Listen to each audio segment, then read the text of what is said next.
What's up, guys? Welcome to the DoItMovement podcast. This is your host, Martine Jackson, and I've built my 6-figure, soon to be 7-figure, massive real estate business through commercial investing, rental investing, and wholesaling in Virginia.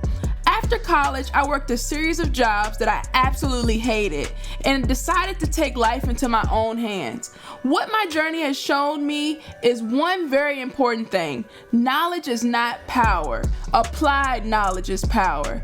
Each week, I bring you a powerful guest or tip to unravel the real estate game, and my challenge to you is that you take some of that knowledge and do something with it.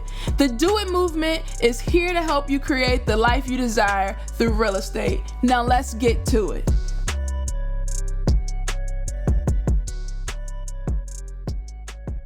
Hello today, Do It Movement listeners. This is your host, Martine Jackson. Today we have, all the way from Winston-Salem, North Carolina, Sis Shaneka. How you doing, girl? Good. How you doing, Martine? I'm doing well. I'm really glad to have you on because you inspire so many people. You built this massive group in Facebook where all these people are sharing information. You're hosting events. You're killing it out here. Yeah. I'm really excited to have you on.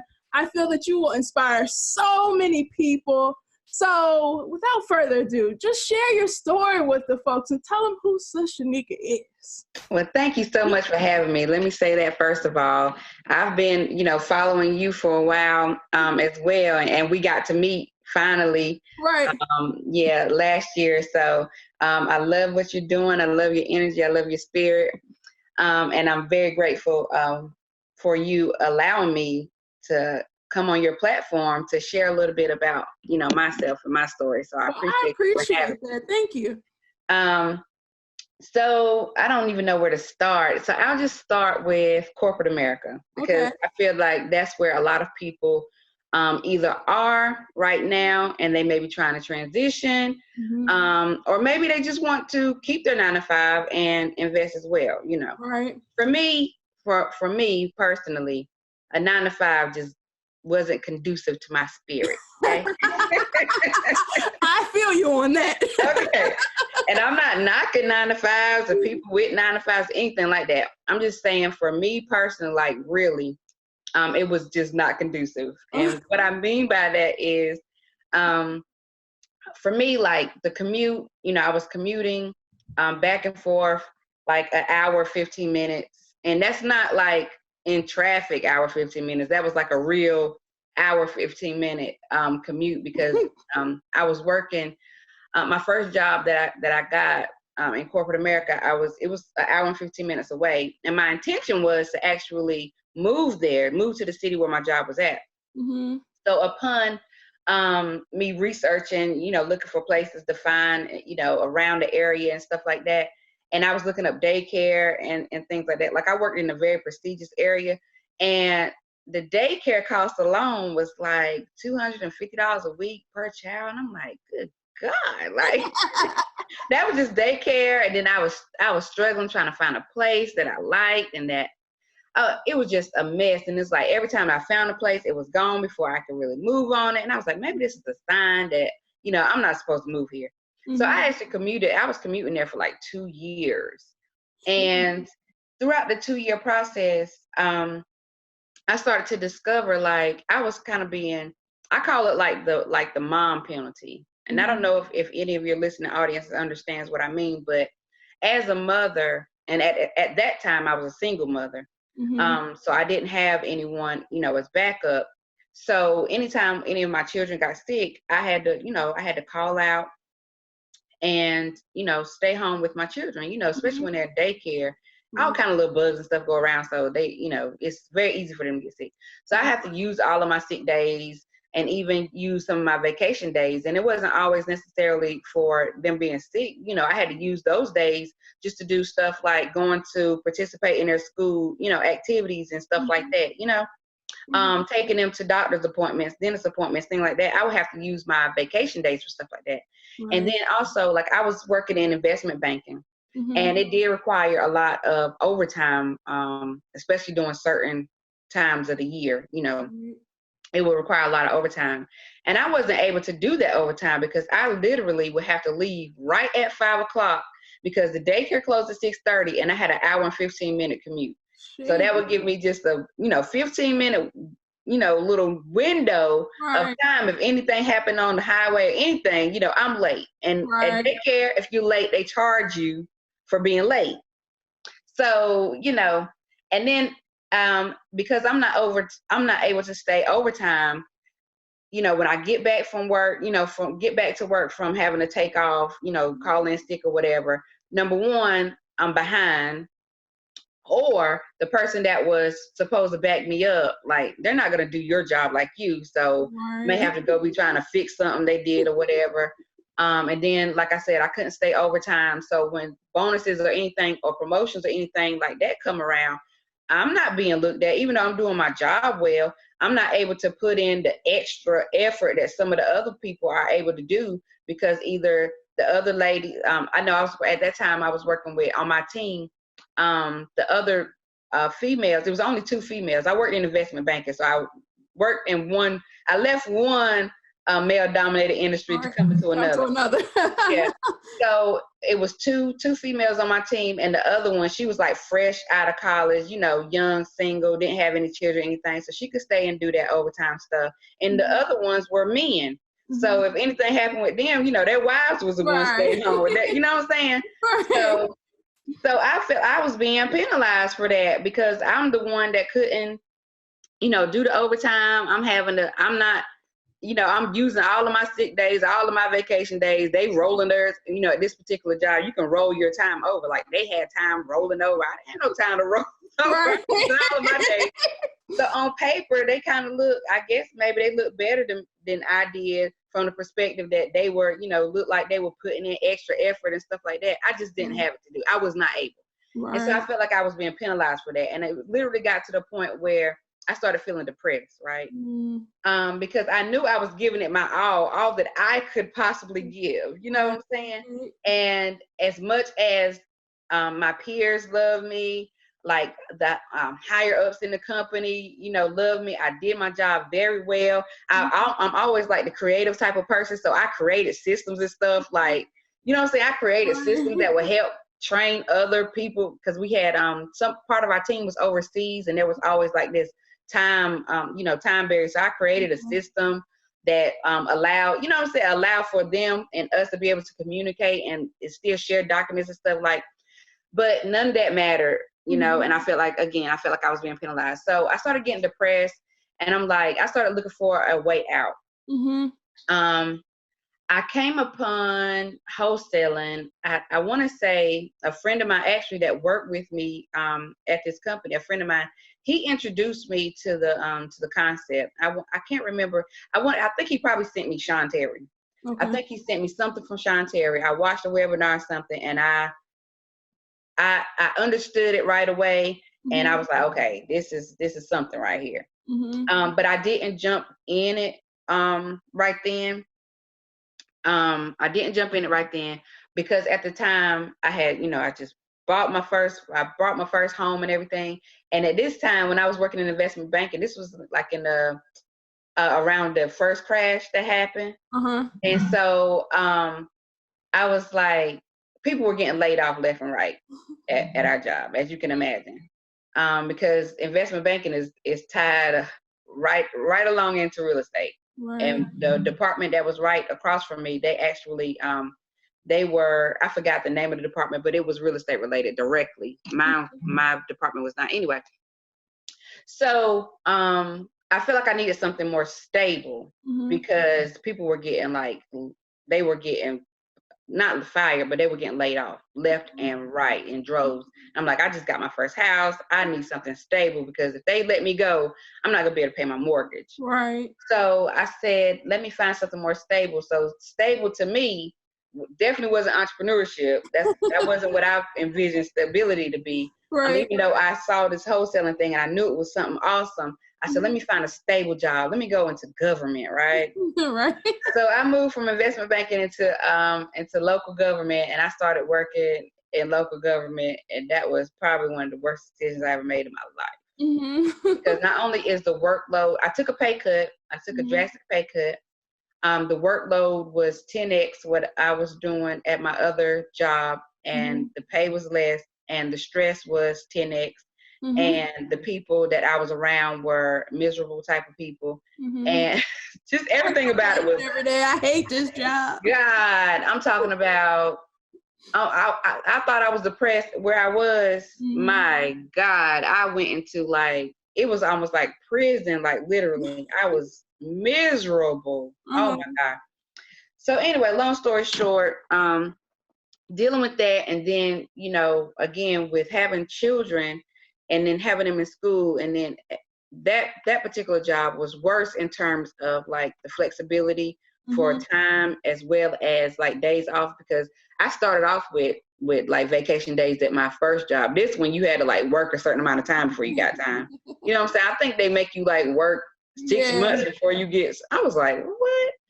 So it was worse for me, and like I said, it was just not conducive. So long story short, I stumbled across this wholesaling thing, and I knew about it for years, and I was studying it and watching it, and kind of like I was in the wholesaling full-time group, and I was learning and watching the whole time. Like over the years, I was just watching and continuously like seeing what was going on, but I never fully jumped all the way in. Right. And then I just made a decision. I told my husband, I was like, look, this year, real estate is where it's at.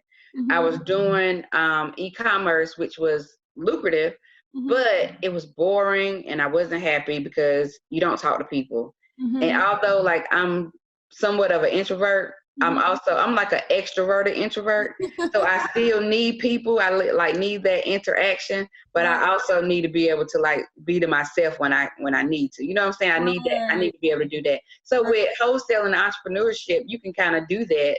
I guess with wholesaling you can, because it's a time that you have to talk to people when you're talking to your sellers and you know that kind of thing. But I work from home, like, so I'm in my house, and when I need to not do anything, I don't do that. Right. So I told my husband, I'm like, look, I've been telling you about wholesaling. It was like on our goal sheet, on our agenda to do, and we kept just like pushing it back. I'm like, no, it's time. I'm ready to go. I said, you know, I'm just going to do it. And I gave myself 30 days to like refresh myself on all the information. And I was like, I'm starting. So July of, what year we in? We're in 2022. July of 2018, I started officially wholesaling, and by August, I closed my first deal. Oh, you killed it. Oh, all you had to do is make up your mind. That's it. That's really it. So when you said that 9 to 5 is non-conducive to your lifestyle, you really meant it, because like I mean that all in my spirit. Like for me, it was just like, you know, I really don't like this. I don't really have any other responsibilities, but I just don't like this. No, I mean from the standpoint of, like I said, it wasn't good for me in terms of being able to be there for my children the way I needed to be. And also just like my personality type, like how are you Aquarius? I am. I was like, okay, so like, I don't know if I thought all Aquarius are like this free spirit. Like, I'm just such a free spirited type of person. I don't like nothing that's really like confining me to anything to make me feel like I have to do anything. Right. And so like, that's just anything that makes me feel that way, I can't do it. Right. So aside from, you know, the fact that it wasn't good for, like I said, for my family life, my work life balance, it just wasn't good for my spirit. Like, right. I hear you. You needed some happiness in your life. So I'm glad you made the choice. So what I do want to mention that I learned about wholesaling from Sean Terry as well. Somebody gave me his book, How to Quit Your Job in 19 Weeks. And because that's when my dad, he kept telling me to get into real estate. And I'm like, well, what money? Like, how am I going to get into real estate, right? Yeah. And then somebody gave me that book. And then I read it. I was like, wait a second. You can put someone in the contract and sell the contract? Right. Say no more. Exactly. Like, I was on board. Right. So let's talk about how I guess the jump that you had to make because you had people counting on you. You got kids. You want to make sure you got something steady and things like that. How did it feel making the jump from this job I really, really hate, but at least the check is steady? Yeah. I'm on bet on me. So that's kind of like a two-part question because that wasn't the first time that like I quit and just like decided let me state that first. Sish Shaneka would quit a job, okay? So that wasn't the first time that I had quit a job. Like I come from like, okay, my maternal side of the family is like 9-to-5ers for the most part, okay? My dad's side of the family is like entrepreneur hustlers, like straight, you know what I'm saying? So I always had that combination. Like anything that I've ever done, my dad has always like been super supportive, like, okay, listen, do that. If you need something, call me, you know, if I need help. And so I've never had that fear. I've been fortunate in that regard that I've always had a family that have been supportive of me. But my mom was more so like, you need to get a job with some benefits. But if I needed something, I knew I could, you know, rely on her. Right. So I've always had that, and I've never had that fear. Like I've never really had that fear that I guess a lot of people have. I don't know where that came from. I guess I was just kind of like born with that or blessed with that because I've never had that fear. I have other, you know, hangups, but that's never been a problem for me. Having a fear of going out and doing something on my own. And I guess that comes from confidence in myself. I have extreme confidence in myself and my abilities. So that's never been a pigeonhole for me. So, and then when I decided to make the move this go around, my husband has been probably my number one supporter. Not probably, he is my number one supporter. I was actually considering getting another 9-to-5. And he was like, what? Like, no, like with all that knowledge you got, no, we both not getting ready to be miserable to 9-to-5. Wow. Like this was a whole thing for like 2 weeks. He was like, he would just keep bringing that up. Like, I can't believe you even mentioned that. Like, he was so appalled that I even mentioned getting a job. He's like, no. Right. So my husband, I'm fortunate to have a husband that number one supports me in what I do. And he's still on a 9-to-5 currently. So he holds down the majority of our bills and everything like that. And that gives me the freedom to stay at home and work this job. Well, not this job, it is a job, but work this business. So I'm blessed in that regard. But I've done it both ways. So I don't want anybody in the listening audience to say, oh, well, she got a husband. So no, ma'am. I was single with 3 children before I met my husband.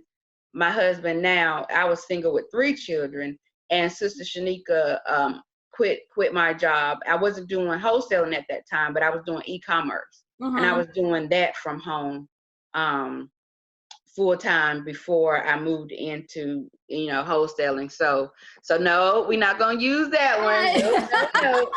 I already heard some of y'all saying it. No. So I guess what do you have to say to the people that, you know, like, I mean, I can't really speak on it because I don't have any kids. I don't have people depending on me. It's really just like me. So like if I fail, it's just I'm letting myself down type of thing. But what would you say to people that they really want to get started, they want to do, like they've been researching, they know what to do, but they ain't moving. Yeah. And they use these, I don't want to say reasons. They say these reasons are because, well, you know, I have to have something steady because I have all these people depending on me. Well, you know, I got all of this stuff that you know, I elevated my lifestyle, so I have to pay these things. Well, see, that's probably problem number one right there. What do you have to say to those people? Because I feel like it's a lot of people like that. They know what to do. Like, they probably know how to wholesale better than I know how to wholesale. Yep, same here, yep. But they're not making no money. Yeah, so number one, like when I did it the first time, not necessarily wholesaling, but I started putting money while I was working, and I was already in my mind, I knew I wanted to quit. Mm-hmm. I started putting money away. Mm-hmm. I started putting money away. I call it stealing away. I was putting money to the side, I was researching, I was learning about e-commerce at the time, and I was putting money away to, to start my business, as well as to have money, a little money saved up. Right. I was doing that. I've never, well, I ain't gonna say that.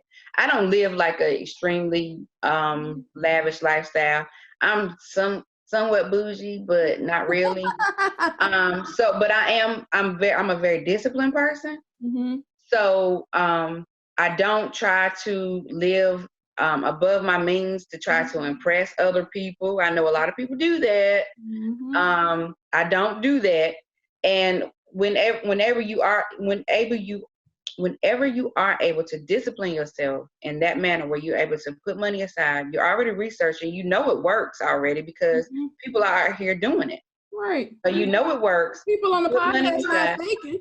Yeah, exactly. You know the information already. You know it. It's not hard. You just have to move on it. You have to take action on it. Mm-hmm. So those are some of the things that I did before. Like I said, for those of you, because I don't want anybody, making the excuse that I was able to do it because I have a husband that works. No, I was able to do it even before that because of the things that I just mentioned: discipline, putting money aside, not living beyond your means. You may have to make some sacrifices now, right, so that you can live the life that you want to live. And just it may take a couple years. That's not a long time in the larger scheme of things. Like, we already in March. Like, you know what I'm saying? Like, this year just started, but right, we already in March.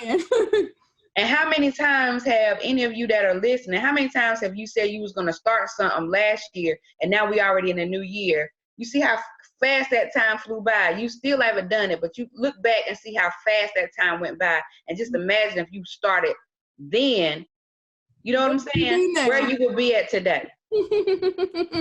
Really. Preach to them. Look, we ain't got time to be playing. So I guess, did you have any like transferable skills that you acquired from other positions, maybe from doing e-commerce? Because you said you started in July and you got your first deal in August, which is super fast. Yeah. And, a lot of people are like, dang, how she get it so fast? Like, what was she doing? Transferable skills. I don't know. I guess I would have to contribute it maybe to the fact, like I said, I don't have those fears that a lot of people have. Like, I'm not afraid to talk to people. Right. And this is a business where you have to constantly be talking to motivated sellers. Right. Like, even when, I was working in corporate America, I would go and talk to, like, I've never been a person that was intimidated by a title or a position or any of that. Like, that never fazed me. Everybody's a person to me. I respect people for where they are. If they, have the titles or positions that I don't have, I respect them for that, but I'm not intimidated by them. I don't feel like they're better than me. Right. You may know something that I don't know, or may have implemented something that I just haven't implemented yet, but I have the same ability to do it that you have. So I've always, approached people from that standpoint, and sometimes it rubs people the wrong way, but it does help, again, from the standpoint, my confidence kind of exudes when I'm on appointments. And even when I first started, I spoke confidently. I knew the information because, I've been reading it, and studying it over the, a couple years or so. And I took the 30 days and I refreshed my memory on everything so it could be fresh. But confidence, I've always had confidence in myself, number one. And when I approached, these sellers, I had, I used that same level of confidence. Like, I was confident I was going to get the deal, and I was confident I was going to, get it done, get it closed. Right. So I would say that's probably one of the best skills that I have in terms of something that I was able to transfer from one place to another. And for anybody that's listening, I'm telling you that confidence will get you in rooms. You hear me? Preach. Confidence will get you in rooms and get you opportunities that other people that may even be doing more than you are doing, but that confidence will get you in rooms that they can't walk in. That is so true. I want to give a point of reference. Like one point in my career when I was first learning how to like raise money for deals and stuff like that, I had to switch my mindset about it because I used to always think is why do I have to ask people for money so they could invest in my deal when I'm really giving them an opportunity to make a better return than they would have made if they didn't invest in my deal. Yep. So changing that mindset, coming in there confidently, like, look, I know what I'm doing. If you want to work with me, that's fine. If you don't, that's fine too. Right. But just so confident that you know that, well, it's going to work whether you join or you don't. Right. So it's like you said, it's to your advantage to work with me. Right. You as well. So, and I think it's a fine line of being confident, arrogant. Yeah. But make sure it's confidence, not arrogance. Yep, you're right. And sometimes I may teeter over that line sometimes. But you perceived it wrong. It was confidence. But I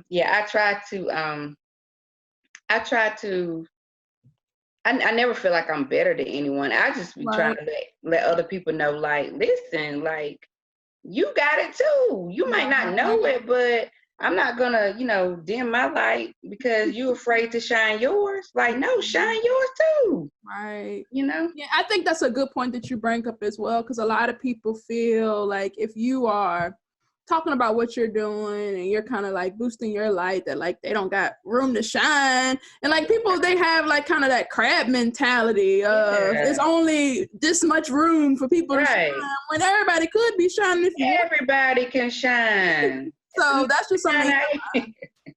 Yeah, everybody can shine. So, but you know what? Especially in our community, Martine, it's like you damned if you do, you damned if you don't. Because like seriously, you might as well do. Yeah, exactly. Because if you don't, then people looking at you like, who are you to be saying anything? Like you ain't doing nothing. So if you show what you're doing, some people gonna say, oh, you're bragging or you're boasting or you're doing this, you're doing too much or whatever. And if you don't show what you're doing, ain't nobody checking for you, ain't nobody listening to you. So,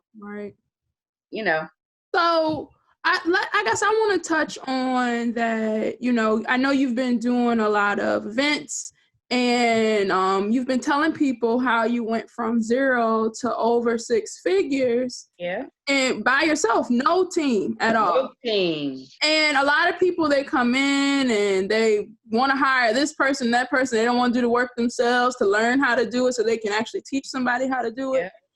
I guess for those people or just anybody that's curious, how were you able to do that? Like, what does your schedule look like for you to be able to accomplish this? Because people just, they think, oh, I don't have a team. I'm only one person. Well, I mean, you one person and you got kids that you got to take care of. So you got a very packed lifestyle. Yes. And you're making it happen. Yes. Let me tell you, I don't have a schedule. I'm telling you.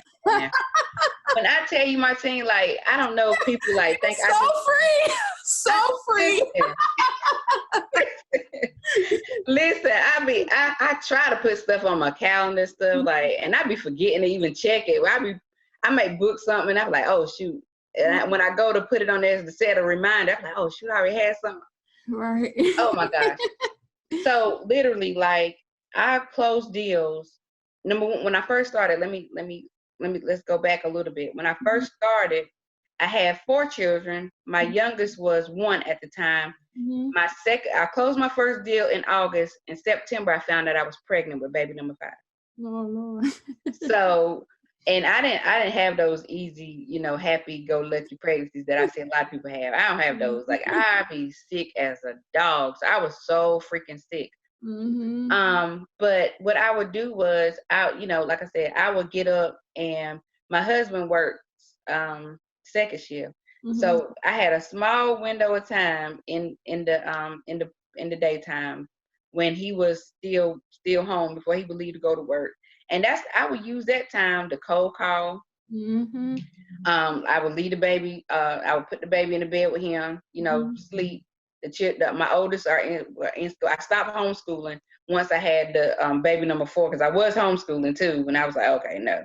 You just like to be busy, huh? Listen, I was homeschooling too, and I was like, no, okay, it's time to put them in school. When I got pregnant with baby number 4, I was like, I can't do the baby and homeschool. Couldn't do that. So they were at school. I had the baby. So in the daytime, I would leave her in the bed with dad, and I would go downstairs and I would cold call in the morning for like 2 hours. Mm-hmm. I would set appointments. I knew I had just a couple hours during that time that I would either set my appointments then before he would go to work that day. I would try to do it the same day, or I would set it, during the week. Mm-hmm. And then when he would leave, I knew I had about a couple of hours during nap time that I could work. Mm-hmm. So between those couple hours, either in the morning or during nap time, I'm cold calling or going on an appointment. Mm-hmm. That's what I would do. So you maximize that time, that little bit of time that you do. You have to be doing revenue generating activities. Mm-hmm. Like I wasn't worried about all that. I don't know what people be focusing on. I don't know, but I was cold calling, and my list. I wasn't even buying lists. Mm-hmm. I used bandit signs when I first started. I used bandit signs, so either people would be calling me and I would go on an appointment, mm-hmm. or I was driving for dollars. Mm-hmm. So I would be cold calling my driving for dollars list. Mm-hmm. I didn't have no huge list. I wasn't doing any of that when I first started. Right. And I literally did all of my deals came from bandit signs, driving for dollars, and JVs. Mm-hmm. That's it. That I think it's so key that you talk about maximizing the time that you have. Because I remember I started wholesaling with no job at first, and then I wasn't making no money, so I got a job. Yeah. And when I got a job, like I was using every little free time that I had to do something to wholesale or to get a property under contract or something like that. So like my coworkers, they'll be like, hey, you want to go out to lunch today? And I'm like, no, I got plans for lunch. Like, we about to call these people, see who want to sell a house. Because I'm trying to get the hell up out of here. Exactly. And y'all complaining about how you don't like this job, but you ain't going to do nothing to change it. Exactly. So when I go and pick the children up from school, we go driving for dollars. Right. So I take that list back, and at nighttime I would I had a girl that I found that she was doing my skip tracer for me. Mm-hmm. She would send that list back, and the next morning I'm cold calling. That's it. And really, if people really do the numbers, it doesn't take a whole lot to make 6 figures. You could close a deal depending on your market and the average deal size. Let's say between $5,000 and $10,000. Average deal size. You could close 1 or 2 deals a month and easily clear 6 figures. Right. You don't need this big elaborate team and all this overhead and all that kind of stuff. You don't need it. If you decide to do that, then by all means, but that's gonna cut into your net profit. Right. I ain't have to split mine with nobody, except for my JV partners, but part of, but my 6 figures is it don't count the full amount of my assignment. That's just what I made. So right. I ain't have to split mine with nobody, and I work from home. I work from my house using my cell phone most of the time. And like I said, I didn't have a team of people. I didn't have no VAs or nothing. Mm-hmm. Like, people, y'all can do this. Now I plan on getting better. I plan on I tried to use a CRM. I tried, and that didn't work out for me. That didn't work out for me either. Oh my God, yo. When I tell y'all, I was just telling people, I just did a meetup on Saturday, and I said I'm probably one of the raggediest wholesalers. I'm probably one of the raggediest wholesalers on the planet, but I know my stuff. Mm-hmm. So even though the behind the scenes, like my list and all that stuff is crazy, I ain't got no follow-up system or nothing. Like all of that kind of stuff is crazy. But when I make my mind up that it's time to lock up some deals, I get it done. Yeah, so. You make it happen.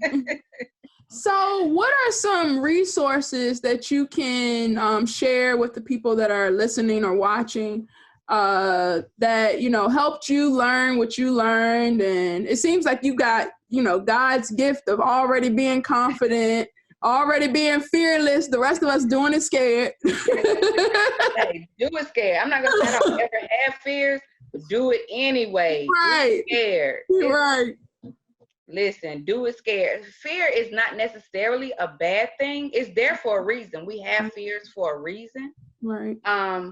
But if you allow fear to cripple you or hinder you, that's when it becomes a problem.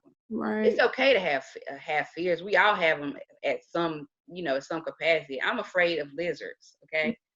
I'm scared to death of lizards, so I have that fear, but I don't have a fear talking to people. So no hot climate places for you. Listen, I saw that lizard in Miami, and I was like, oh my God. Like, I didn't know Miami had iguanas there. Right. You know now. I do now. But what are some resources that you use? I know you say you listen to Sean Terry, which yes, Flip to Freedom. I highly recommend Sean Terry Flip to Freedom. I highly recommend my Facebook group, of course. Of course, you got all use real time info. You ask a question, somebody answered in real time. Yeah. It's called Real Estate Investing A to Z. Most of us are I'm not even gonna say most of us are wholesalers. It's a lot of wholesalers in the group, but I don't want to only focus on wholesaling because I believe that wholesaling it has a purpose. It allows you to create a lot of revenue quickly. But I also believe that it's not like you can't retire off of wholesaling. Like, it's not sustainable. To me, it's not sustainable. So I like to use my wholesaling revenue to create more passive income.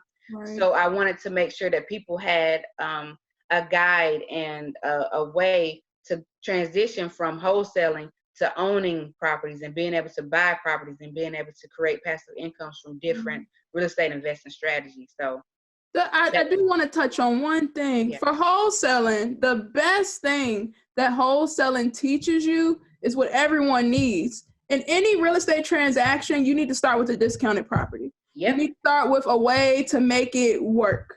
And that's what wholesaling teaches you. Absolutely. So that's where you got to start there, because you can learn so much. But I get it, because you want to generate wealth. You don't want to just be rich. You want to be wealthy. Right. But you got to get to the point where you start holding stuff. I'm glad you made that point, because you absolutely right. It's a skill set. And I was telling the folks that came to the meetup, like, being able to not only find the properties, but being able to negotiate in a manner where you can lock those properties up where it has enough meat on the bone for an investor, or make the deal work for a buy and hold, a buy and hold investor. That takes skills, y'all. Right. That takes skills, and if you can develop those skills, those skills are transferable, and you will be able to not only retire but transfer those skills into other real estate investing arenas as well. So absolutely, Martine. Right. So resources, we were talking about resources. So definitely join my group. And again, I highly recommend Sean Terry and Flip to Freedom. Okay. All right. So I know you got some events yourself coming through. I know I went to the Wired conference in Miami last year. Yeah, that conference was good. I got my automation set up. I met some people, and I loved it. It was all women. I loved it. It was great. So let's talk about it. So Live Wire 2020 is going down again in Miami. It's going to be August 6th through the 9th. It's women only. All of my speakers are women, and all of the attendees are women.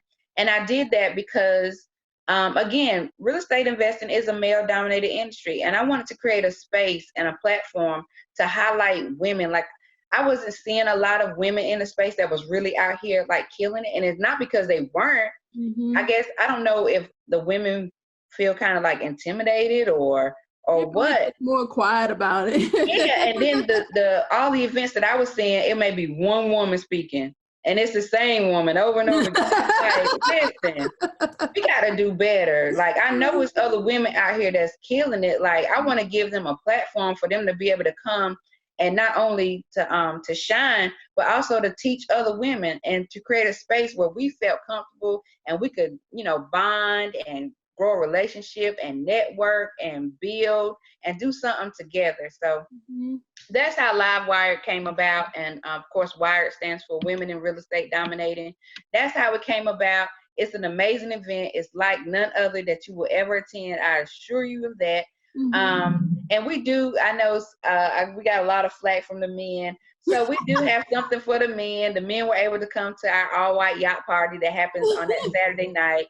So the men did come to that, and we had a ball. So if you are listening and you think you want to attend, don't think you have to come by yourself. But by all means, you can make it an all-girls thing now. I'm telling you, it's going to be amazing. It's going to be insane. But if you want to make it a family thing, that's what I did. Like, my husband came, my children came. It was something for everybody to do there, you know. So I remember either way, it's going to be straight. I remember when I got there, and like, I think it was lunchtime or something like that. And I saw Crystal, Polite, and then I saw Dedrick there, and I was like, what are you doing here? This is a women's event.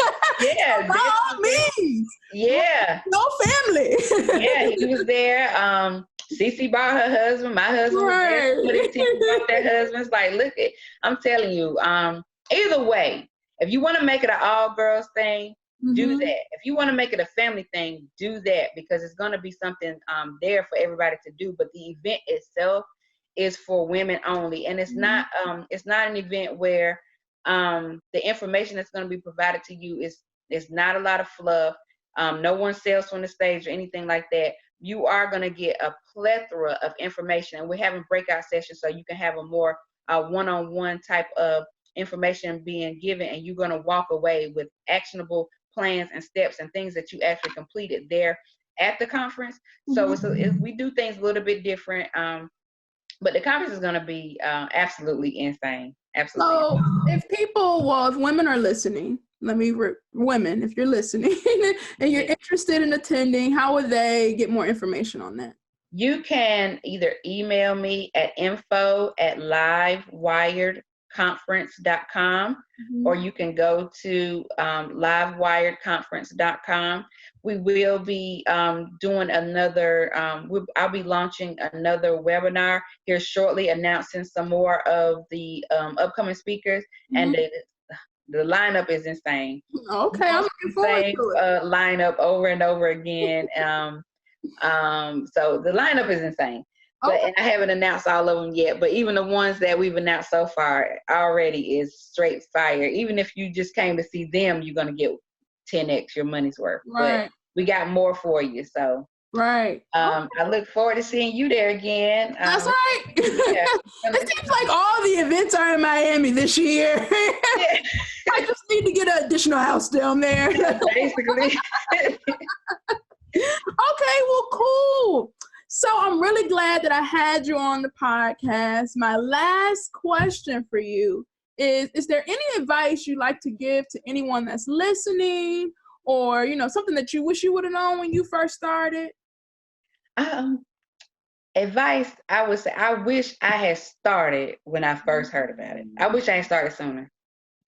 And for those of you who are listening that haven't started, like, if not now, when, boo? When you gonna do it? Right. Start now. You don't have to have everything perfect. You don't have to have all these systems set up. You don't have to have a team. You don't have to have all this stuff that people worry about getting, business cards and websites and I'm even gonna say, you know, a LLC and all that kind of stuff. I'm not gonna say don't get it. Like, I'm not advising you not to get it.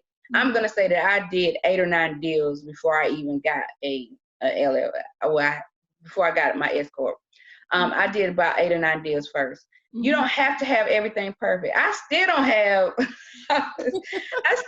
all this stuff, y'all, but I'm still closing deals. Right. But I do plan to get all those things, but I'm just letting you know that you don't have to have those things in place before you get started.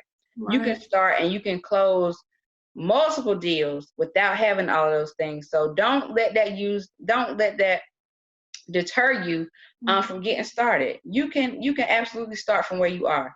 If you're a woman that's listening and you have children, I have children. If you need someone to look to for inspiration, for motivation, or what have you, by all means, let me be that advocate for you. I'll be that advocate for you, because I got 5 of them, y'all. 5. They just walked in the door. I hear them downstairs right now. I kept them out of the house as long as I could, but they're here now. Right. Well, thank you for leaving us with that. I truly do appreciate you being on. You shared some very valuable content. But until next time, Do It Movement listeners, see ya. Thank you so much, Martine. Thank you for everybody for listening. I appreciate you. Thanks, guys, for checking out the Do It Movement podcast this week. I hope we inspired you to make some power moves now. If you haven't already, make sure you follow us for more info on our guests and new episodes at Do It Movement Pod on Instagram and at DoItMovementPod.com. Make sure as you apply some of this knowledge, you tag us along the way by adding #DoItMovement so that we can recognize the change makers. See you next week.